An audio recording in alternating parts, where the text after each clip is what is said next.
Welcome, everyone, to this episode of Shaking Up Shakespeare, the podcast where we acknowledge, investigate, and challenge Shakespeare's enduring presence on 21st century Canadian stages. My name is Hope Van Der Merwe, and I host this podcast alongside Dr. Marlis, Schwietzer and Gibson-Lockhart Rush.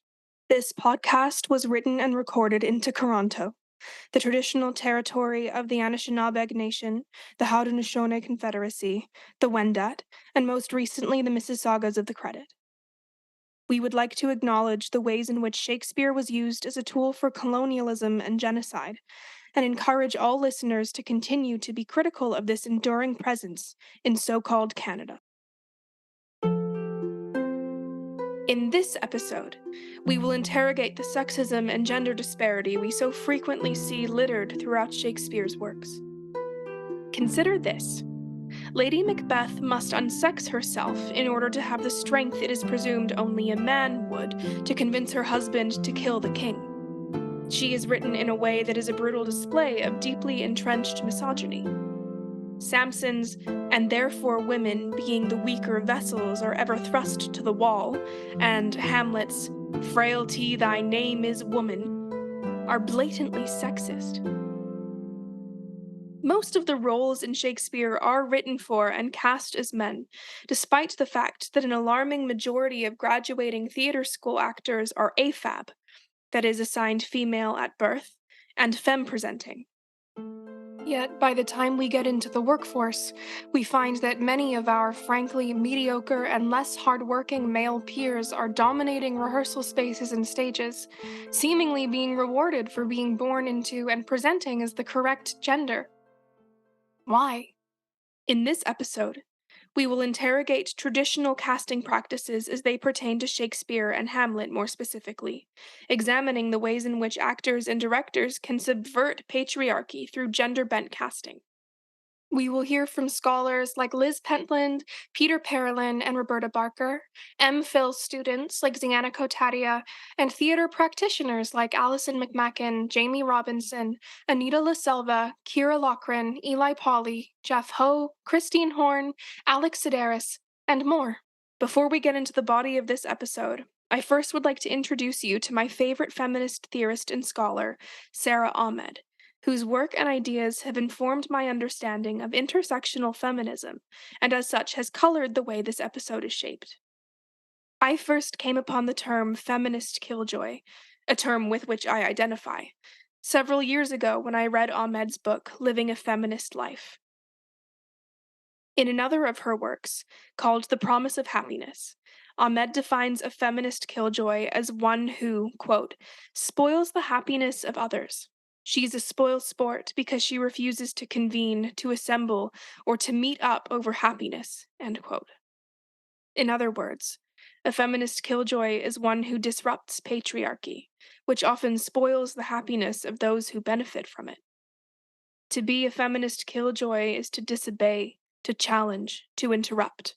It is my intention with this episode to challenge, disobey, and interrupt the patriarchy embroidered into Shakespeare.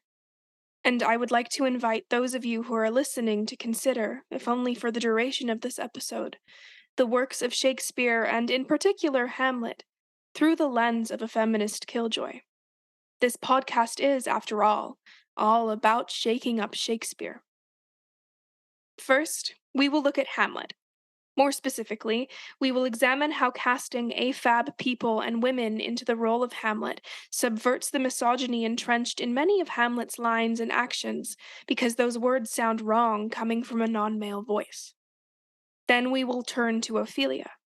We will interrogate the ways in which she has been played as passive, obedient, and weak, and explore how one can play Ophelia in a way that is considered feminist.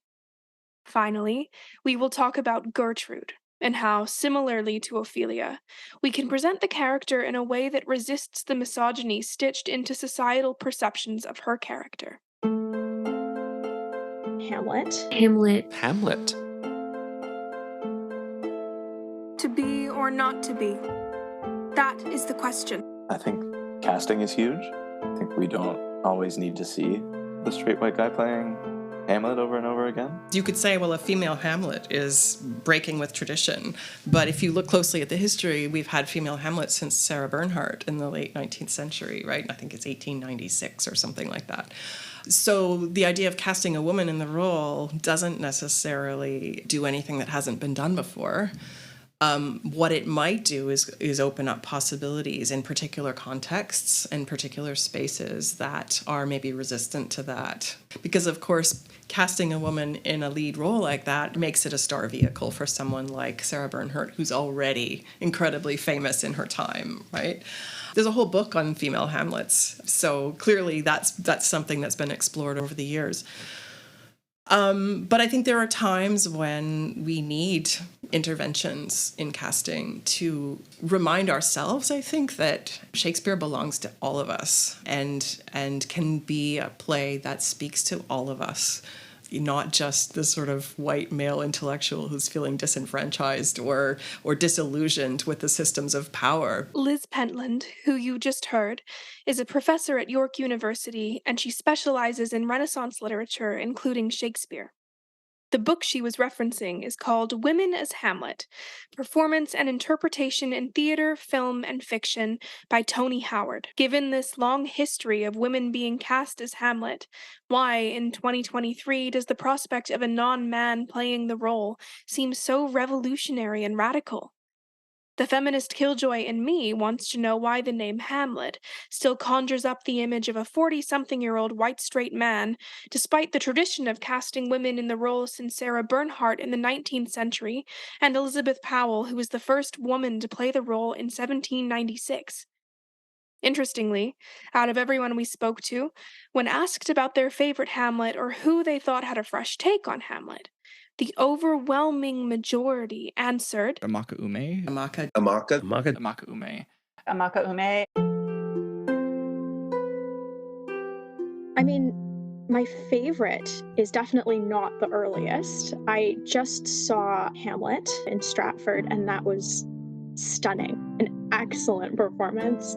I really loved that casting. I actually really liked what Amaka did with Hamlet. I thought Amaka's performance as Hamlet was wonderful. Just the kinetic energy of that performance, which really gets away from this prevailing view of Hamlet as, passive and unable to make a decision and unable to take action, which, is that inheritance of Olivier that we've been living with for almost a century now. It's nice to be able to embrace a completely different reading of the character. I loved that she was herself and was allowed to do that. The version of Hamlet that is being referenced here took place at the Stratford Festival in the summer of 2022, featuring Amaka Ume, an AFAB Black genderqueer actor in the title role. I was very interested in learning what the people I interviewed thought about how the casting of a non-binary performer as Hamlet impacted the production on a whole. In particular, I was curious to get their perspectives on how this casting challenges the patriarchy embedded in Shakespeare's words and in the play. I think it added a whole different layer to the patriarchy that we can kind of see Hamlet's tongue steeped in, because a lot of what Hamlet says is just blatantly sexist. I mean, the misogyny in the play is hard. The language is hard, because the things he says about women is hard to hear as a woman. The fact that this is coming from an actor that we know is non-binary, it completely changed the text for me, because all of a sudden it's not the wielding of patriarchy by someone who has access to the privileges of patriarchy and of white supremacy. It feels like a representation of the turmoil that comes from a horrible, internalized beast inside of you that is making you feel like you need to root out the parts of you that don't align with the world's expectations of you. I thought it was so forward thinking to have a non-binary performer playing that role. What they brought was the essence of the character, and what it showed us. I think what it showed us was that it didn't matter. It doesn't matter what gender Hamlet is. Hamlet could be male, Hamlet could be female, Hamlet could be non-binary. It's what the character is going through, and I think that's what we have to start really embracing more and more and more if Shakespeare is going to stay alive. I think that they make us question our categories of gender because, Hamlet is still played as a kind of male character or a character where gender ceases to matter, actually. And that's one of the interesting things about her performance. They did it beautifully. And what I loved about that performance was that they were in their body the whole time. And that was an example of taking the text inside the body. For me, one of the favorite parts in Hamlet is when Hamlet removes their clothing and they talk for a little while and then they get into their fencing clothing. And it's the first time we get to see Amaka's body. I witness Amaka's body. And suddenly I go, oh, complexity again around gender and assumptions. And then they put on a fencing outfit and people die on stage. And I go, patriarchy, fucks. It sucks. Patriarchy is the killer of anything beautiful and lovely and kind and intimate and connected. So to me, it totally changed, the whole play, of course, but especially the relationship that Hamlet and Ophelia have. As an actor and scholar, I have a fraught relationship with Ophelia. I feel that she's written as having very little agency, but even more infuriatingly, is frequently portrayed in a way that is rewarded by patriarchy. She's weak, frail, overtly and traditionally feminine. I'm intrigued by Ophelia because I want to see what would happen if she was willful. Sara Ahmed, the scholar I introduced to you at the beginning of this episode, defines willfulness as, quote, asserting or disposed to assert one's own will against persuasion, instruction, or command, governed by will without regard to reason, determined to take one's own way, obstinately self-willed or perverse.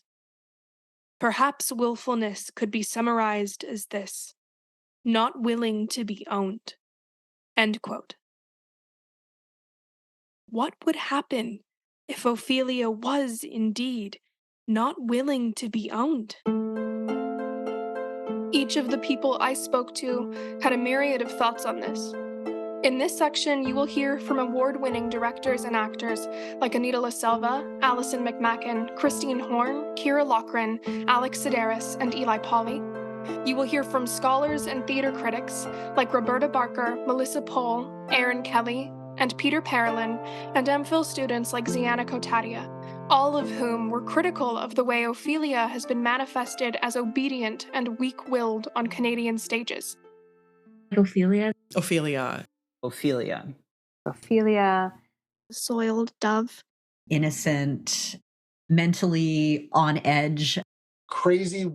I want a strong take on Ophelia. Ophelia is written as a passive character. I didn't appreciate Ophelia at the Stratford Festival this summer coming out in what I call the standard crazy woman's gown from a hospital. It's bothered me that she just all of a sudden seems to lose her grasp on reality. I've seen Ophelias who seemed kind of mentally on edge and about to fall apart from the very beginning. She's written as a character that embodies a lot of the ideals of femininity that probably would have been held up as a standard at that time. I've seen Ophelias who are very innocent and sweet and pretty and get crushed because they are basically a butterfly in a blender. Why did Ophelia not get to speak and everyone else does? Ophelia's kind of never really interested me in the journey that's portrayed within that play. But when you have an actor that grapples with that and imbues their own lived experience into the way that they kind of engage with those ideas, that can be super subversive and really powerful. I think I'd want to find a way to renew Ophelia somehow. There needs to be something more with that character that doesn't just turn into hey naughty naughties and flowers and all this sort of stuff. What if Ophelia had more agency? What if we looked at Ophelia as we would a modern day teenager and looked at kind of the angst that teenagers go through, the anxiety, the this, the that, the potentially suicidal thoughts that then what pushes her over the edge? I think there's a lot stronger, and by stronger I mean more compelling choices than just that obvious. We can see the pre-Raphaelite Ophelia all we want, which is very beautiful, but there's other ways as well. All of us have that in us. All of us have have that character in us. Ophelia is an archetype. I'm Jeff Ho. I use he, him pronouns, and I played Ophelia in Prince Hamlet. Trying to crack Ophelia was tough because the track is very unique. Or not unique, but like quite a few roles for women in Shakespeare's canon, they have a lot to do in Act 1, the first 3 acts, and then they kind of disappear, like Lady M as well. And then they come back, and then there's no real bridge between how they operate in the first half of the narrative and then how they go mad.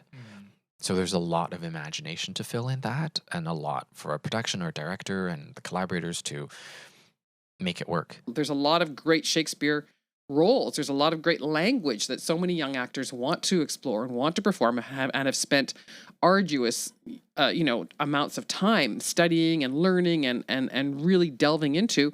And then they come out, particularly women, and there's nothing for them. And if they don't fit that little box of the ingenue, then they're SOL. Until they're 50. And then even then, they don't get the roles because all the women who've been playing the ingenue roles when they were 20, they're all playing the roles. I mean, I've always threatened to start an all-female Shakespeare company in this city. I don't know why I haven't, but that's something I've always been sort of threatening to do. Maybe I should do it now. Very few female directors handle Shakespeare. There's very few at the helm of these works. It remains a male vision. And we know the difference when there isn't a male voice at the helm. We do know the difference, So I think, how would we handle that? We get more women and female identifying people directing. Get more free and less afraid. I think often the way that we give women or anybody who's not just like a straight white guy a part in Shakespeare is to like give them the parts of the straight white guys. More men or male presenting actors are automatically invited into the club just because there are more roles written for male presenting folk, and less women are. And the women have just been saying, or female presenting, let us in. We want more. I mean, I think now is a time when we can be more progressive about it. And I think that, we may see more of that. Because again, I think those cliches and stereotypes, they also come up because of the power structure that's in the room, which is about the way to do it as opposed to how can it be done. And so, if we come in with these predeterminations about what this should be, we're screwed. Don't do it for real. Go for the cliche. Go for the stereotype. Don't actually explore gender. Don't actually explore what that intersection is for yourself. And it's interesting, too, because it boils down to the director, and then it also does boil down to the actor. So again, the director can have the best of intentions and be trying to push it and guide it in a certain direction. And if the actor won't meet them or won't meet the work on some level, then it's really problematic. And it's tricky because the notions of, are they empowered? Are they not empowered? Are they autonomous or are they not?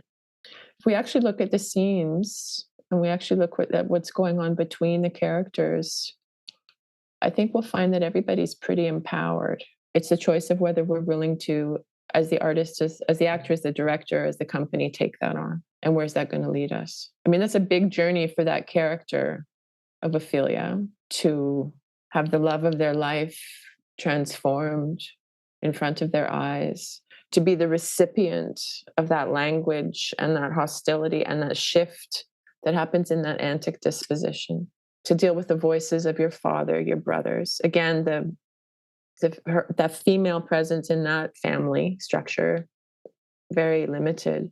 So who is that individual? My feminist Hamlet would be a female Hamlet. You know what I mean? Like Hamlet would be played by a woman and all the other characters could be played by women too. There are a lot of ways in which one has to play against the grain of the text, in which one has to resist the text. So one of the best productions of Hamlet I've ever seen was an interpretation of Hamlet done in Spanish by Teatro de los Andes out of Bolivia. And they came here to Canada to the Pan American Roots Festival a number of years ago. And they had their version of Hamlet. And they did it with maybe 8 actors max. And they just pared it down to the bare essentials. And that Ophelia was a woman, and how they did the drowning scene is they had a bucket, and she just literally stuck her head in a bucket. And she was so She played it as a young, sort of that young kind of angsty woman, and she was so anxious that she was like, I can't, and she would almost do this like testing herself, and then she would pull herself up and test herself, and then at the end she drowned. But like it was deliberate, and it was such a strong act, and it was such a strong statement that I found it devastating. Whereas I've always found like, oh, what happened to sweet Ophelia kind of thing before. But in that production, she had agency, and that was basically created by an ensemble. But I think, like, I don't know, would there be a way to not have Ophelia kill herself? You know, is it an Ophelia that's more like a Nora who walks out the door at the end and chooses to empower herself?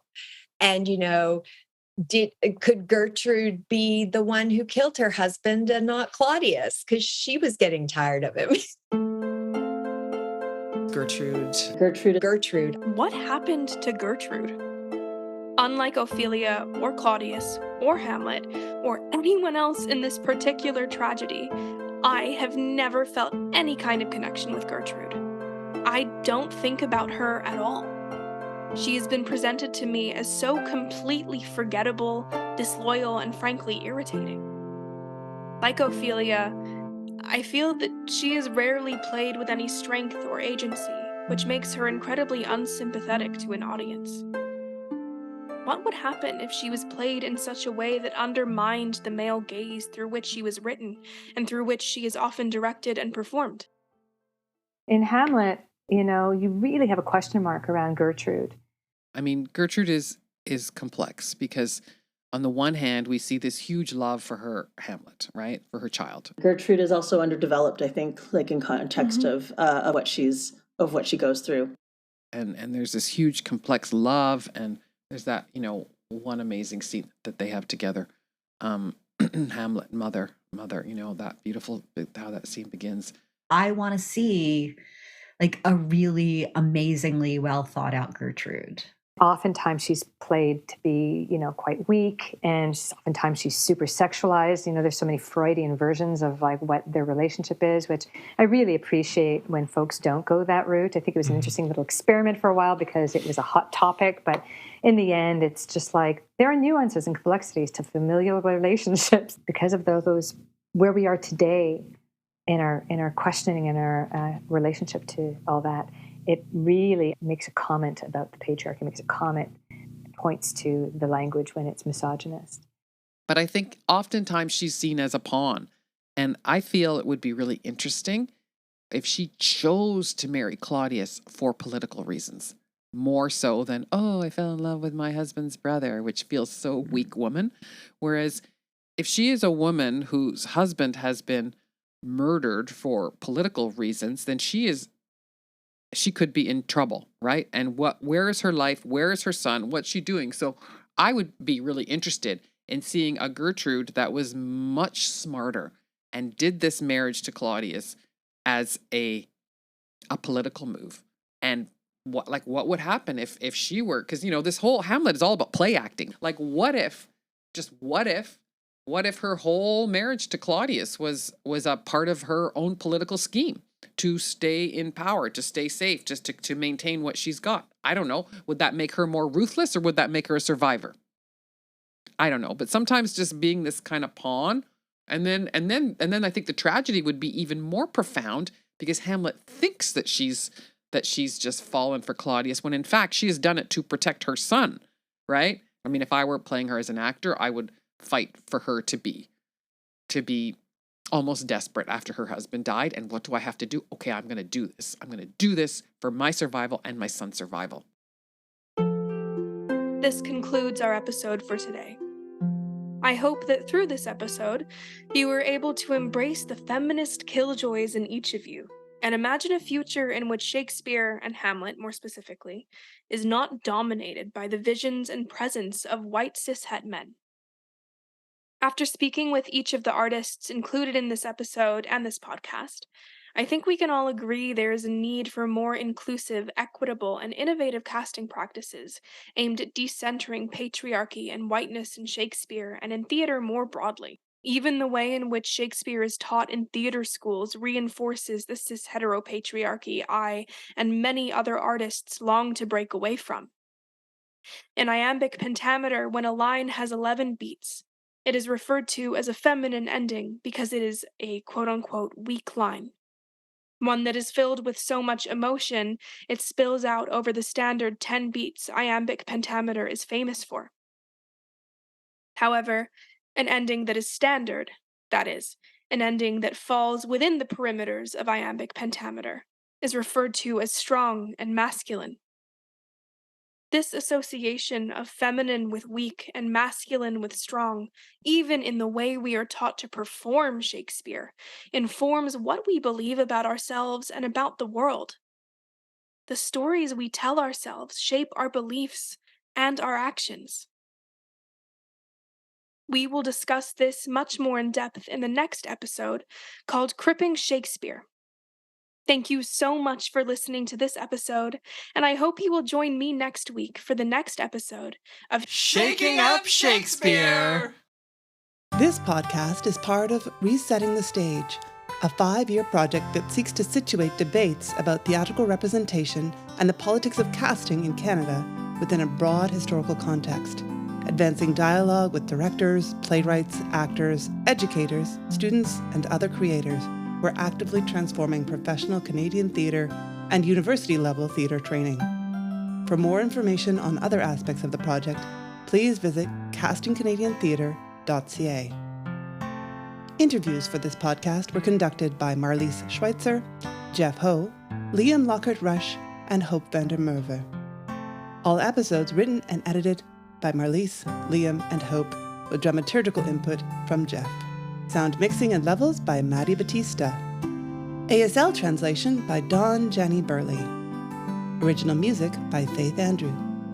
Special thanks to Charles Ketchaba and Will Innes at Fixed Point for support with training, development, audio equipment, and software.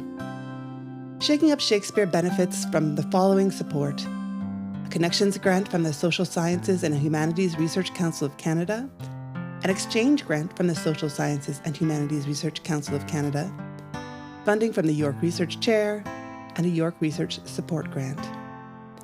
Many thanks to the wonderful people we've interviewed for sharing their important insights and perspectives. We could not have done this without you. Special thanks to our early collaborator, Why Not Theatre.